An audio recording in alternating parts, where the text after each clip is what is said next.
Kita akan membahas tentang kebencian. Kebencian itu berpotensi menghalangi kebahagiaan. Kita kan sedang mencari kebahagiaan menurut Al-Quran. Nah, di dalam Al-Quran ada definisi yang menurut saya sebenarnya tidak dikatakan definisi, tetapi kita menangkap bahwa itu adalah jenis kebahagiaan yang kita cari dan kita gali. Itu ada ayat-ayat yang mendukung pemahaman itu. Saya tidak mau mengatakan teori ya, karena kalau teori itu kan scientific, karena Al-Quran itu bukan buku sains. Jadi ada buku bimbingan. Nah, bimbingannya itu ada di dalam Al-Quran. Bimbingannya itu isinya perintah dan larangan. Nah, pada pertemuan-pertemuan mulai dari awal sampai sekarang kita masih banyak konsentrasi pada larangan-larangan. Karena larangan itu kalau kita jalani itu menghasilkan rasa takut. Ya, seperti misalnya bohong, ingkar janji, malas dan sebagainya, itu menyebabkan kemiskinan, dimusuhi orang dan sebagainya. Maka kalau itu miskin, takut lapar, takut mati. Kalau bermusuhan itu takut dimusuhi orang, nanti bisa luka dan bisa mati. Nah, pagi ini masih di bidang itu, larangan kita hindari kebencian pada orang lain. Karena kebencian pada orang lain itu sangat berpotensi menghalangi kebahagiaan. Saya ulang kembali bahwa pada pertemuan-pertemuan yang terdahulu sudah kita bahas mengenai kebahagiaan yang kita cari, yaitu ketentraman dalam hidup. Kita akan hidup tentram bila kita terbebas dari rasa takut dan sedih. Kita akan terbebas dari ketakutan bila kita tidak merasa terancam akan datangnya bahaya, dan kita akan terbebas dari kesedihan bila kita tidak merasa kehilangan sesuatu yang kita cintai. Ya, kita bisa terbebas dari rasa sedih kalau kita tidak pernah merasa kehilangan sesuatu yang kita cintai. Kita masih membahas bagian yang pertama, terbebas dari takut, dan insya Allah pada pertemuan-pertemuan yang akan datang beberapa minggu lagi, maka insya Allah kita membahas di sektor yang kesedihan. Ya. Kesedihan, bagaimana supaya kita tidak sedih. Ya. Mengenai pembebasan diri dari takut, kita telah membahas beberapa topik, antara lain bahwa kita harus menghindari hal-hal yang bisa mendatangkan permusuhan dari orang lain, seperti misalnya bohong, ingkar janji, merampas hak orang lain, malas, dan kikir. Kali ini insya Allah kita akan membahas satu lagi hal yang bisa menciptakan permusuhan, yaitu kebencian. Sikap kebencian kita kepada orang lain itu bisa menghambat usaha kita memperoleh kebahagiaan, atau bahkan menghilangkan kebahagiaan yang telah kita peroleh. Karena rasa kebencian akan menghasilkan penampilan yang sinis kepada pihak yang kita benci, atau bahkan kalau kebencian itu sangat serius, bisa mendorong kita untuk memakinya atau melakukan tindakan yang merugikannya, sehingga ini bisa memancing permusuhan dan pertikaian. Tentu pertikaian mengandung risiko terluka atau bahkan risiko mati terbunuh. Oleh karena itu, kalau kita ingin hidup tentram, kita mesti menghindari rasa benci kepada orang lain. Bagaimana itu mungkin? Nanti kita bahas. Ya. Memang kita ini punya kecenderungan membenci seseorang yang kita anggap merugikan kita. Misalnya ada teman yang sering meminjam barang tanpa memberitahu. Ada kolega yang suka menjatuhkan nama baik kita di hadapan umum. Atau orang yang mengolok-olok agama kita, atau orang yang menghalangi kemajuan karir kita.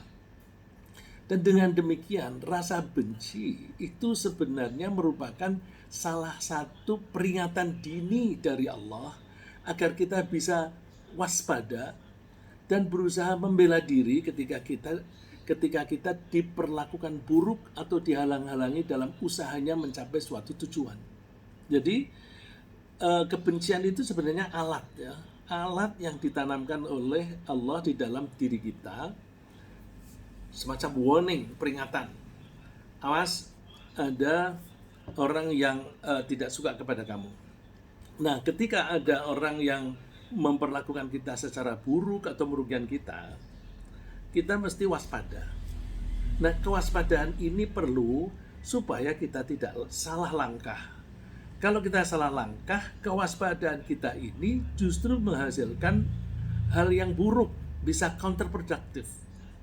Oleh karena itu, kita mesti mempelajari kenapa sih orang itu berbuat begitu, latar belakangnya apa, dan aku harus berbuat apa, dan sebagainya. Itu kita pelajari. Ya. Nah, kebencian itu akan mengganggu usaha kita untuk menggapai kebahagiaan bila perasaan itu berlangsung terlalu lama dan kita tidak bisa mengelolanya dengan baik. Padahal, dalam pergaulan sehari-hari, selalu saja ada orang-orang yang perilakunya merugikan kita atau menghalangi usaha kita untuk mencapai satu tujuan, baik dengan sengaja ataupun tidak sengaja. Ditambah lagi, ada setan yang seringkali mengipas-ngipasi kejadian yang semacam itu untuk berkembang supaya menjadi kebencian dan permusuhan. Kepentingan setan apa? Kok ngipas-ngipasi? Kepentingan setan dalam hal ini adalah bahwa bila seseorang itu tenggelam dalam kebencian, pikirannya akan didominasi oleh keinginan untuk mencari cara membalasnya. Ya, ada rasa revenge itu. Dan akibatnya ia akan lupa kepada Allah. Jadi targetnya setan itu membuat kita lupa dulu kepada Allah. Nah, kalau nanti sudah lupa, itu dia memasukin pengaruh apa saja gampang. Pengaruh apa saja gampang. Jadi nomor satu, lupa dulu. Setelah itu baru langkah-langkah berikutnya untuk menyesatkan. Makanya kalau kita misalnya mengikuti kegiatan, misalnya kegiatan suruh berkonsentrasi, suruh bermeditasi, terus disuruh mengosongkan pikiran. Jangan pernah mau. Karena begitu pikiran kita sudah kosong, setan gampang masuk. Ya, jadi pikiran kita tidak boleh lepas dari Allah. Selalu nyambung ke Allah.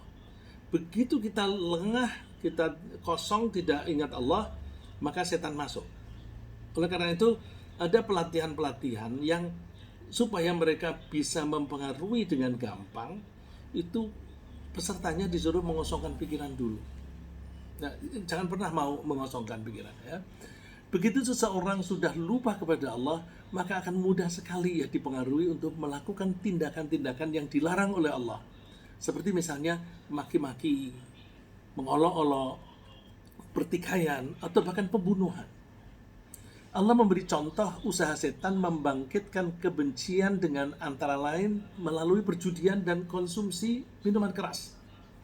Setan mendorong orang untuk berjudi dengan iming-iming, kalau kamu kepingin kaya mendadak dalam waktu singkat, judi aja, kalau kamu menang taruhan, kamu nanti kan dapat duit banyak.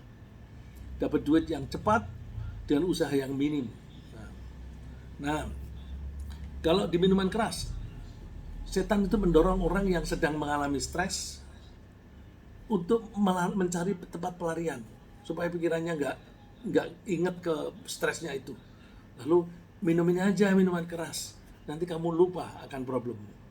Nah, dan pada lupa akan problem yang sedang dihadapi. Nah, nanti kalau orang itu sudah mabuk, pikirannya sudah hilang, dia lupa kepada Allah. Nah, ini ayat yang saya kutip dari surat Al-Maidah.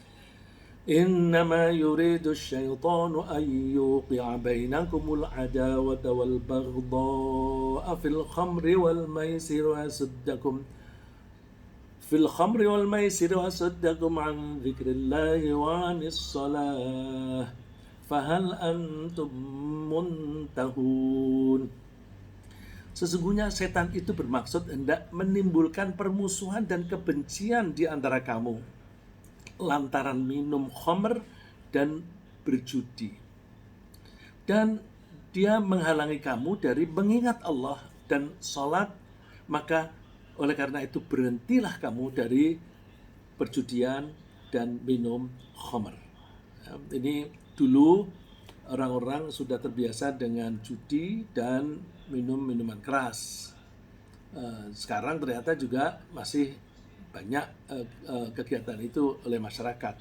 Itu makanya anjuran Allah ini masih tetap berlaku. Perjudian bisa menyebabkan kebencian ketika seseorang kalah melulu dan kehabisan harta, kemudian memusuhi orang yang mengalahkannya. Minuman keras juga bisa menimbulkan kebencian dan permusuhan karena seorang yang mabuk tidak bisa mengendalikan emosinya dengan baik, sehingga cenderung berperilaku yang merugikan orang lain. Nah, ini yang barusan terjadi tempo hari itu, ada orang mengendarai mobil, nabrak orang, malah ngancam orang lain dengan mengeluarkan pistol.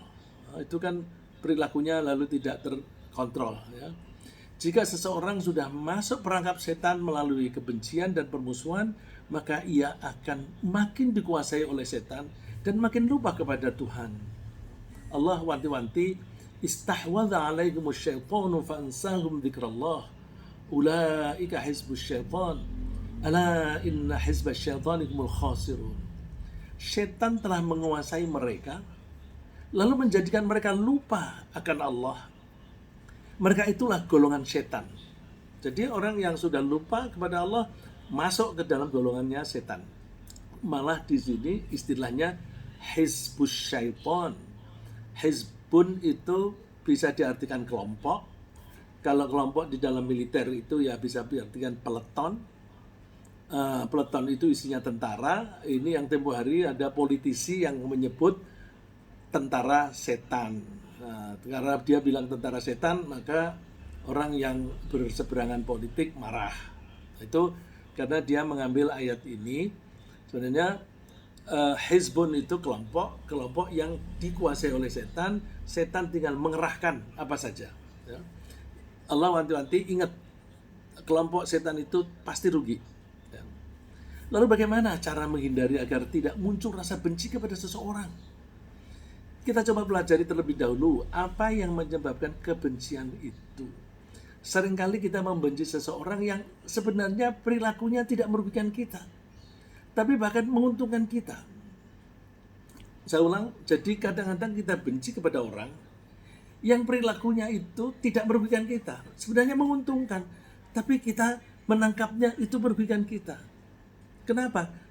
Karena kita seringkali egois. Kalau perilaku dia tidak sesuai dengan interest kita, tidak sesuai dengan minat kita, kita anggap itu jelek. Padahal dia melakukan itu demi kebaikan. Ya. Jadi kenapa benci? Karena salah paham. Nah, salah paham inilah yang harus kita atasi. Ya. Berarti problemnya bukan pada orang itu, tapi problemnya pada diri kita sendiri. Kenapa kita salah paham? Salah paham itu biasanya karena lack of knowledge dan lack of experience, karena kurang pengetahuan dan kurang pengalaman. Maka memperluas pengetahuan, memperdalam pengetahuan, dan mempelajari pengalaman tidak harus dijalani sendiri. Bisa juga pengalaman itu dijalani orang lain. Sekarang ini banyak orang cerita lewat buku, cerita lewat internet, lewat forum-forum, lewat medsos. Nah, cerita-cerita mereka itu kita ambil sebagai pelajaran, sebagai bagian dari pengalaman. Kalau itu pengalaman buruk, kita ambil, jangan sampai kita terjebak seperti itu. Ya, kita seringkali salah paham karena kita terlalu egois dan mengharapkan keuntungan sendiri, atau menilai seseorang hanya berdasarkan kepentingan diri sendiri. Saya kasih contoh. Seorang suami yang biasa berpikir secara makro. Seringkali laki-laki itu punya kecenderungan mikirnya itu makro. Tapi istri, wanita, itu seringkali tertarik pada hal yang mikro dan detail. Akibatnya apa? Suami itu kalau ngomong jujuk, ya. Sedangkan istri cerita itu detail banget. Nah, suami yang cerita kepanjangan, cepet gitu. Lah, susah karena memang wanita lebih banyak kecenderungannya berpikir yang mikro. Laki-laki itu yang makro. Kalau suami itu egois, dia itu kadang-kadang menganggap istrinya bodoh atau kurang cepat berpikir. Bukan bodoh, bukan kurang cepat berpikir. Beda cara berpikirnya, beda. Ya. Padahal gaya istri bercerita semacam itu seringkali menguntungkan suami. Suami hanya memperhatikan masalah-masalah yang makro sehingga seringkali ia lengah memperhatikan yang mikro. Ini contoh kesalahpahaman suami terhadap istri yang ia anggap jelek. Padahal baik sekali karena ia memberi kelengkapan cara berpikirnya. Dia berpikir secara makro, kemudian istri menyumbang secara mikro. Ini kalau digabungkan itu menjadi kelebihan. Tapi kalau suaminya itu egois, dia nganggap itu nggak cocok. Oleh karena itu Allah mewanti-wanti kepada suami, wa'ashiruhunna bil ma'ruf. Pergaulilah istrimu dengan cara yang baik. Fa in karihtumuhun. Kalau kamu membenci kepada mereka, membenci pada istri itu mungkin bagian tertentu. Tadi contohnya dia itu omongnya lamban karena terlalu detail gitu. Allah pesannya, fa'asa an takrahu syai'a, jangan-jangan kamu itu membenci sesuatu dari istrimu itu, wa yaj'alallahu fihi khairan katsira, padahal Allah, pakai padahal Allah memberikan kebaikan yang banyak di yang tidak disukai tadi. Jadi ini seringkali orang salah paham, dikira jelek tapi ternyata baik. Ya, misalnya lagi, seorang karyawan dari satu perusahaan yang besar yang memiliki cabang di berbagai daerah. Lalu ada seorang karyawan dipindahkan oleh direktur utama dari bagian pemasaran ke bagian produksi. Nah, kita tahu biasanya orang yang tertarik pada bidang pemasaran itu orang yang ekstrovert. Ya. Orang yang introvert itu biasanya lebih suka di bidang produksi. Yang ya udahlah nggak pergi kemana-mana, dia cenderung menekuni hal-hal yang teknis di dalam begitu. Nah, dia yang biasa di pemasaran, biasa ketemu orang banyak, terus kemudian kalau keluar kota itu dikasih fasilitas menginap di hotel yang bagus, dikasih kesempatan mentraktir orang dengan makanan-makanan yang enak begitu. Dia temannya banyak, tiba-tiba dipindah ke bagian produksi. Ia merasa tidak nyaman karena dia tidak lagi bertugas di luar untuk bertemu dengan pembeli atau calon pembeli yang sangat beragam. Dia juga sering bepergian ke berbagai kota dengan uang saku yang cukup banyak dan menginap di hotel-hotel yang bagus. Karena itu dia merasa dikucilkan dari pergaulan yang luas dan dijauhkan dari pekerjaan yang dinamis. Dia lalu mencari tahu, siapa sih yang mengusulin ke dirut supaya aku dipindahin.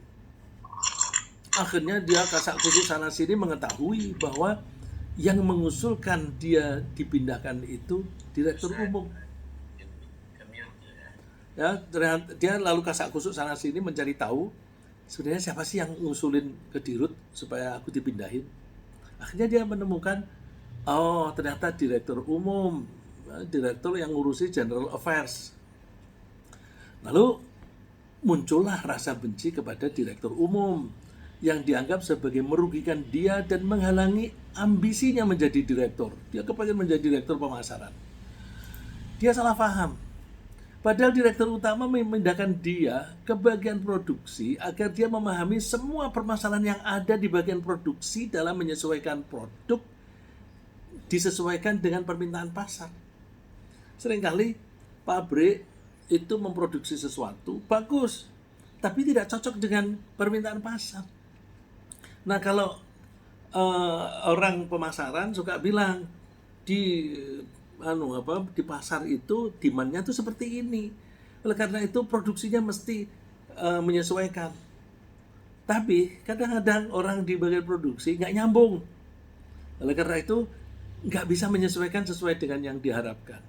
Nah, ini karena dia ini jeli masalah itu, oke lah dia dipindahin ke produksi supaya dia bisa memahami masalahnya apa sih di produksi kok bisa tidak bisa klop dengan pemasaran gitu.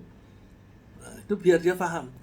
Nah, kalau dia paham di bagian marketing dan paham di bagian produksi, kan potensinya tidak hanya jadi direktur. Dia mungkin kelak bisa menjadi direktur utama kalau dia bisa menguasai berbagai sektor. Jadi itu bagus sekali. Ya. Jadi karena itu direktur utama itu tidak memberitahukan kepada si orang ini, karyawan ini, maksudnya dalam rangka apa. Dia tidak memberitahukan bahwa dia nanti akan dipromosikan, enggak, nanti melonjak dia. Jadi coba deh aku suruh pindah tanpa diberitahu rencana ke depan. Karena ya kalau dia lulus, kalau nggak lulus, kan nanti jadi kacau. Dia mengingkari janji. Jadi coba deh pindah. Terus sambil ingin tahu perilakunya, ingin tahu pola pikirnya. Dia itu egois nggak? Kalau dia egois, tentu tidak bakat dia jadi direktur utama. Bahkan direktur pun juga tidak cocok. Dan dia loyal nggak? Jadi dia ingin tahu, disuruh tanpa alasannya itu loyal nggak kepada pimpinan. Kalau dia egois, pasti menolak atau keberatan. Ya. Itulah makanya kalau kita tidak suka kepada perilaku seseorang, jangan buru-buru membenci orang itu. Kita pelajari dulu, jangan sampai kita salah paham. Nah, cara menghindari kebencian yang disebabkan oleh kesalahpahaman semacam ini adalah nomor satu yang paling utama, singkirkan rasa egois. Kepentingan hanya untuk diri sendiri itu singkirkan, dan ini tidak gampang. Kalau egois itu makin meningkat, makin memuncak, itu menjadi narsis. Nah, kalau sudah narsis itu almost impossible untuk diubah, karena mengubah perilaku, mengubah watak seseorang itu tidak bisa kecuali oleh dirinya sendiri. Orang lain itu hanya bisa memberi pengarahan, tapi kalau yang diberi pengarahan tidak mau menerapkan arahannya itu, tidak akan ada gunanya. Sedangkan orang egois itu tidak pernah mau menerima saran dari orang lain karena dia merasa lebih pintar dan lebih ngerti masalah. Ya, jadi nomor satu, singkirkan egoistik. Terus kedua, perluas cakrawala pemikiran. Terus pertajam pandangan ke depan, visi ke depan itu pertajam. Lalu fahami bahwa setiap orang itu pola pikirnya berbeda. Nggak ada dua orang yang pola pikirnya sama. Kalau kita itu mengharapkan orang tuh harus nurut persis seperti yang dikehendaki, itu berarti dia mengharapkan ada orang lain yang mempunyai pikiran yang sama. Nggak ada dua orang, kakak beradik, bapak anak, ibu anak, itu tidak mungkin sama. Kalau mau melihat yang paling gampang, cap jempol itu mulai dari zaman Nabi Adam sampai besok itu nggak ada yang sama. Oleh karena itu ini bisa dipakai untuk menengarai identitas seseorang. Nah, kalau cap jempol aja nggak ada yang sama, maka pola pikir yang lebih kompleks pasti tidak ada yang sama. Ya, jadi kalau kita mengharapkan semua orang sama, impossible. Ya. Tidak kalah pentingnya adalah hindari mengukur baik buruk dengan selera. Karena selera tidak menjamin kebenaran. Allah menyebutkan di surat Al-Baqarah, kutiba alaikumul qitalu wa huwa kurhul lakum. Kalian diwajibkan perang, kalian benci pada perang itu. Wa asa an takrahu syai'an wa huwa khairul lakum. Jangan-jangan kamu membenci sesuatu padahal itu bagus untuk kamu. Sebaliknya, wa asa an tuhibbu syai'an wa huwa syarrul lakum. Jangan-jangan kamu menyukai sesuatu padahal itu buruk untuk kamu. Wallahu ya'lamu wa antum la ta'lamun. Allah itu Maha mengetahui, kalian itu tidak tahu. Ya karena pengetahuan kita itu sangat limited, sangat terbatas. Jadi jangan sok tahu. Kenapa perang itu disebutkan di sini? Karena zamannya waktu itu orang-orang Muslim di Madinah diserbu oleh orang-orang yang tidak suka kepada Nabi Muhammad dari Mekah. Karena diserbu berarti kan mereka akan dibunuh. Kalau mereka akan dibunuh kok diem saja, mati semua habis. Maka perang untuk membela diri itu bagus. Dengan perang membela diri, karena mereka diserbu, maka keberanian itu bisa muncul kuat sekali. Karena orang yang diserbu itu kan ketakutan. Orang ketakutan itu kan energinya tambah. Energinya tambah, ya. Itu teorinya ada adrenalin keluar dan sebagainya, itu jadi energinya tambah. Kalau energinya tambah, pola pikirnya juga bisa bertambah baik kalau dia masih terkendali. Nah, dengan adanya perang itu kan memang ada yang meninggal. Tapi kemudian karena mereka menang, akhirnya orang-orang Makkah tidak berani lagi menyerbu ke Madinah. Ya, terbukti setelah tahun kelima terakhir mereka itu menyerbu yang disebut perang Parit. Habis itu mereka tidak berani lagi. Bahkan tahun ke-8 setelah hijrah, Rasulullah mendatangi ke Makkah, maka tidak berani mengadakan perlawanan. Akhirnya takluklah Makkah tanpa ada peperangan. Nah, itu. Jadi dengan adanya perang itu menjadi bagus. Kita sendiri di Indonesia, kalau nggak ada yang mengorbankan diri sebagai pahlawan dulu kita merdeka, nggak mungkin kita merdeka sampai sekarang. Jadi memang ada orang-orang yang mesti menjadi korban, tapi korbannya itu syahid. Nah, tapi untuk generasi yang berikutnya itu kita lalu bisa menentukan sendiri nasib kita. Ya, mudah-mudahan nasib kita di Indonesia ini makin hari makin baik, tidak dibelokkan oleh orang-orang yang mempunyai kepentingan-kepentingan pribadi atau golongan saja. Ya. Baik, saya lanjutkan. Bagaimana kalau kita sulit menghindari rasa benci karena begitu besar kerugian yang disebabkan oleh perilaku orang yang selalu memusuhi kita. Jadi orang lain itu ada orang yang selalu memusuhi sehingga kerugian itu besar.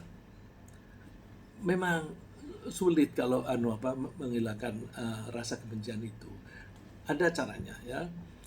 Memang kalau kita berusaha jujur dan misalnya ya, kalau kita berusaha jujur dan mengikuti prosedur atau aturan yang benar, pasti ada kecenderungan dimusuhi oleh orang-orang jahat. Coba kalau kita ada misalnya di terminal ada copet. Orang copet itu kan jahat, mau mengambil duitnya orang. Kita sedang duduk, copet itu sedang berusaha mendekati orang, dia akan mengambil barangnya. Kita mengamati dari jauh. Kita mengamati saja, itu copet itu marah itu. Bisa-bisa orang yang mengamati dia diajar. Jadi orang yang jahat selalu memusuhi orang yang baik, terutama orang baik yang menghalang-halangi kejahatannya. Jadi kalau ada koruptor, kemudian ada orang yang menghalang-halangi korupsi, pasti dimusuhi, pasti. Dan seterusnya, ya. Jadi ada kecenderungan kita dimusuhi oleh orang-orang jahat yang merasa dihalangi usahanya. Misalnya usaha korupsi, usaha mencuri, usaha menjalankan bisnis pelacuran. Dia merasa bisnis pelacuran itu lukratif, lalu terus dihalang-halangi, pasti marah. Bisnis minuman keras, pasti marah. Karena orang yang baik ini mencegah. Nah, Allah menjamin bahwa kebenaran itu pasti akan terrealisasi. Wa yuhiqqullahu al-haqqa bikalimatihi walau karihal mujrimun. Dan Allah akan mengokohkan yang benar dengan ketetapannya. Walaupun orang-orang yang berbuat dosa, orang-orang yang berbuat dosa, berarti orang jahat, tidak menyukainya. Jadi pasti ini kecenderungan ini terjadi. Ya, di Al-Quran sudah disebutkan semacam itu. Tentu kita tidak boleh menyetujui atau mentolerir kejahatan. Kita dianjurkan mencegah kejahatan dengan menggunakan otoritas kita atau dengan list otoritas yang ada. Misalnya kalau kita punya jabatan, ya kita nasihati yang di bawahnya. Kalau bukan di bawahan, ya kita nasihati dengan kata-kata, lisan ataupun tulisan. Kalau tidak mampu, setidaknya hati kita harus mengingkarinya. Ini Nabi Muhammad pesan-pesan, marra'a minkum munkaran falyughayyirhu biyadihi. Siapa yang melihat kemungkaran, hendaklah dia mengubahnya dengan tangan. Kalau tidak mampu, dengan mulut. Kalau tidak mampu, dengan hati. Dan itu adalah selemah-lemahnya iman. Agar jiwa kita tetap sehat, kita usahakan tidak membenci pelakunya. Jadi kalau ada orang berbuat jahat, dan kita sulit menghindarinya karena sangat merugikan kita, caranya gimana? Antara lain, pertama, jangan membenci orangnya. Kita batasi kebencian itu hanya pada perilakunya saja. Jadi gimana? Kalau ada orang itu jahat, tapi ketemu kita, dia baik. Mungkin karena dia tetangga atau dia kenal bahwa ini temennya, atau bahwa itu sahabat akrabnya, bapaknya dan sebagainya, maka dia tidak jahat. Nah, kalau kita itu membenci perilakunya, maka ketika dia berbuat baik pada kita, menyapa kita, kita akan merespon dengan baik. Tapi kalau kita membenci, maka dia bermaksud menghormati kita atau menyapa kita, kita itu udah melengos. Nah, kalau melengos itu kan sombong. Salah lagi, kesombongan itu salah. Jadi kita hindari membenci orangnya. Yang kita tidak sukai adalah perilakunya. Ini coba pemahaman dari ayat ini. Wala tamshi fil ardi maraha. Innaka lan takhriqal arda wa lan tablughal jibala tula. Kullu dzalika kana sayyi'uhu 'inda rabbika makruha. Janganlah kamu berjalan di muka bumi ini dengan sombong. Karena sesungguhnya kamu sekali-kali tidak dapat menembus bumi, dan sekali-kali kamu tidak akan sampai setinggi gunung. Artinya kemampuanmu itu terbatas, maka nggak layak kamu sombong. Nah, terus poin saya yang saya garis bawahi di sini, kullu dzalika kana sayyi'uhu 'inda rabbika makruha. Semua itu kejahatannya amat dibenci di sisi Allah. Jadi yang dibenci oleh Allah itu apa? Kejahatannya. Sayyi'uhu, jadi kejahatannya, bukan orangnya. Karena orang bisa berubah. Banyak ya, misalnya zaman Nabi Muhammad SAW itu paman dia yang paling dia sukai, dan dia mengharapkan masuk Islamnya paman itu bisa memperkuat Islam, yaitu Hamzah. Dibunuh oleh seseorang dengan sadis. Terus Rasulullah tentu tidak suka bahwa pamannya meninggal. Yang membunuh akhirnya masuk Islam. Kalau masuk Islam kan sudah hilang kejahatannya itu. Maka Rasulullah memperlakukan dia sebagai orang yang beriman, diperlakukan dengan baik. Tidak ada rasa dendam. Karena apa? Sudah hilang kok yang dibenci itu. Jadi Al-Wahsy itu cuma gini, kalau Rasulullah melihat Al-Wahsy, lalu Rasulullah ingat pamannya. Jadi dia mengharapkan, kamu kalau duduk jangan di depanku lah, di belakang saja, karena aku kalau melihat kamu ingat pamanku. Jadi bukan karena benci pada Wahsy, tapi karena jangan sampai dia ingat bahwa pamannya itu dibunuh gitu. Jadi kita membatasi kebencian hanya pada perbuatannya dan tidak pada orangnya. Kita akan bisa berhubungan dengannya dengan baik ketika dia sudah berubah dan tidak lagi melakukan kejahatan. Ya, kebencian bisa berubah menjadi kasih sayang suatu saat kalau perilakunya itu berubah. Coba Allah menyebutnya di surat Al-Mumtahanah, asallahu ayyaj'ala bainakum wa bainal ladzina 'adaitum minkum mawaddah wallahu qadir wallahu ghafurur rahim. Bisa jadi Allah menumbuhkan rasa cinta saling mencintai di antara kamu dan orang yang kamu musuhi. Jadi kamu bermusuhan dengan orang, nanti bisa jadi suatu saat Allah menjadikan dia orang yang kamu cintai, yang kamu sayangi. Banyak itu sudah terbukti. Ya. Wallahu qadir. Allah itu maha kuasa. Wallahu ghafurur rahim. Dan Allah maha pengampun dan maha penyayang. Ya. Dan kalau dalam peperangan, kalau kita benci kepada perilakunya, itu nanti kalau musuh itu sudah pergi dari medan perang, meninggalkan kita, misalnya, ya udah nggak usah dikejar-kejar, karena kan kita benci kalau diserang. Begitu orangnya tidak menyerang, ya udah biarin aja, yang penting tidak mengganggu.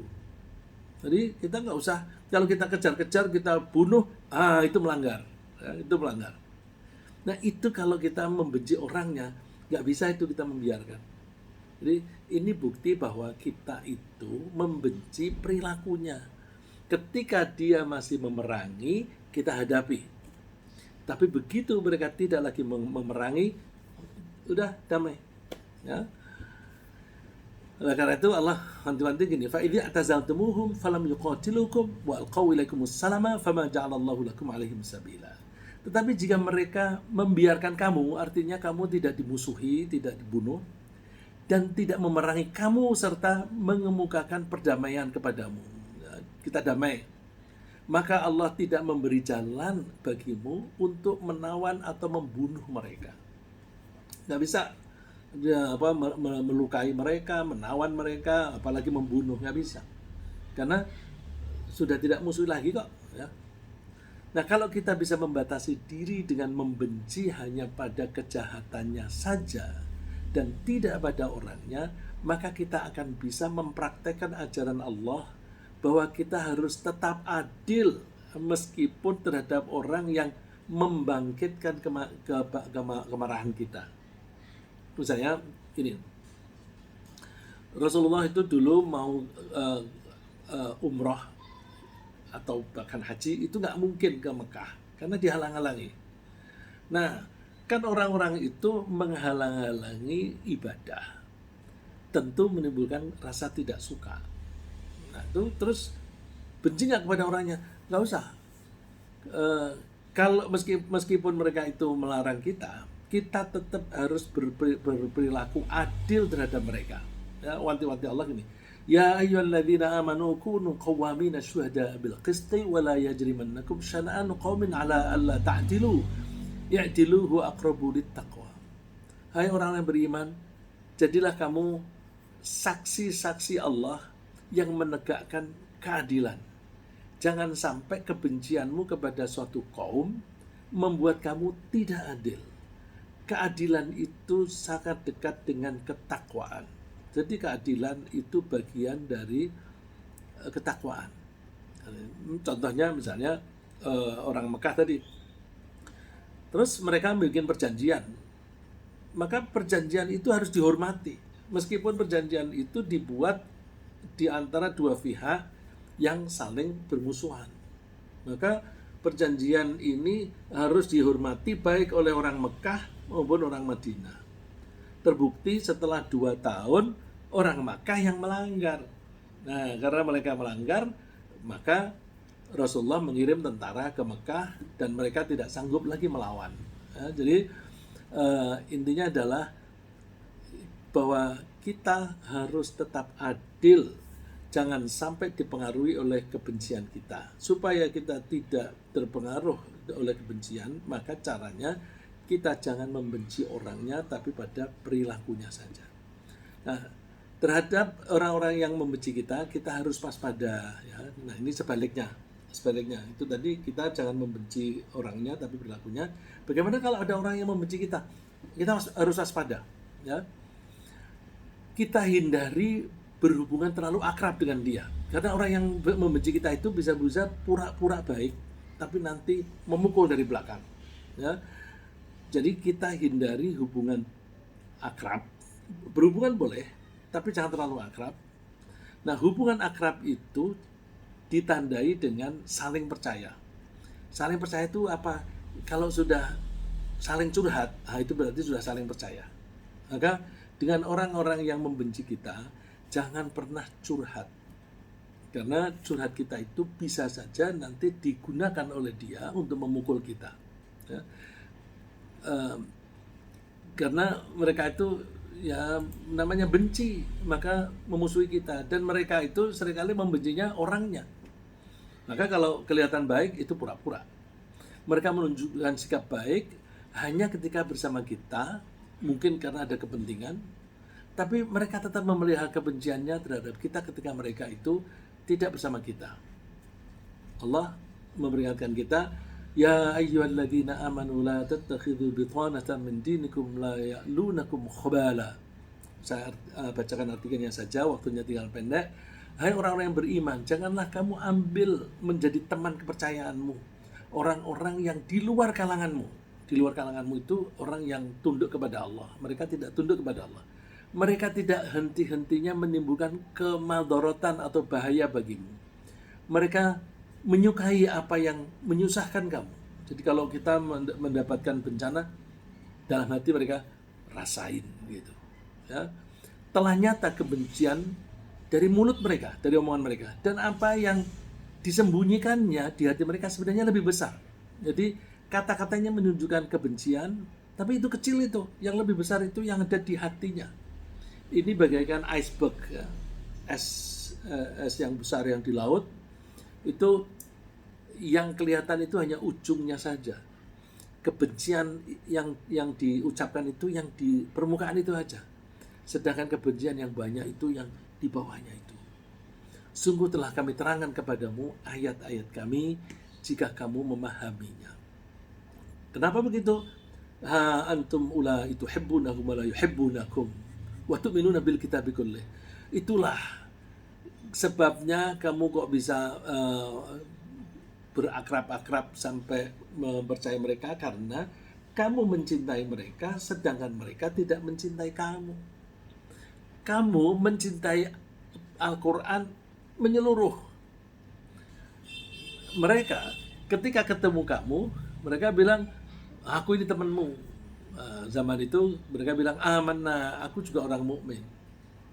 Tapi ketika mereka itu berpisah, mereka itu gigit jari karena kecewa dan marah. Terus biarkan aja mereka, biarkan. Qul mutu bighaizikum, udahlah kebencianmu bawa mati aja, nggak apa-apa. Allah Maha mengetahui apa yang di dalam hati. Jadi kalau ada orang membenci kita, kita jangan mencintai mereka, jangan menyayangi mereka. Bergaul boleh, tapi bergaul dengan waspada. Ya. In tamsaskum hasanatun tasuhum. Kalau kalian mendapatkan nasib baik, mereka susah. Sebaliknya, wa in tusibkum sayyi'atun yafrahu biha. Kalau kalian mendapatkan nasib buruk, mereka senang. Enggak apa-apa. Wa in tasbiru wa tattaqu la yadhurrukum kaiduhum syai'a. Kalau kalian mau tetap bersabar dan bertakwa, pegang itu. Nanti rekadaya mereka tidak ada gunanya. Kalian akan selamat. Jadi kuncinya dua, takwa dan sabar. Dan dua hal ini yang dikemukakan oleh Nabi Yusuf. Dia tidak dendam kepada kakaknya yang membuang dia. Dia tidak dendam kepada wanita yang memenjarakan dia. Karena apa? Karena menurut beliau kuncinya takwa dan sabar. Ya, coba di sini ayat ini sabar dulu disebut, kemudian takwa. Kalau Nabi Yusuf menyebutnya takwa dulu, sabar. Artinya apa? Dua itu berjalan bareng, ya, bukan lalu terus salah satu didahulukan daripada yang lain. Ya, saya kira sementara sampai di situ. Ringkasnya, setan membangkitkan kebencian agar kita lupa kepada Allah. Ada kebaikan pada yang dibenci dan ada keburukan pada yang disukai. Orang baik biasanya memang selalu dimusuhi oleh orang jahat. Lalu batasilah kebencian pada perilakunya orang. Perilaku orang itu bukan pada orangnya. Kebencian suatu saat bisa berubah menjadi kasih sayang. Dan kita harus waspada terhadap orang yang membenci. orang yang senang bila kita celaka.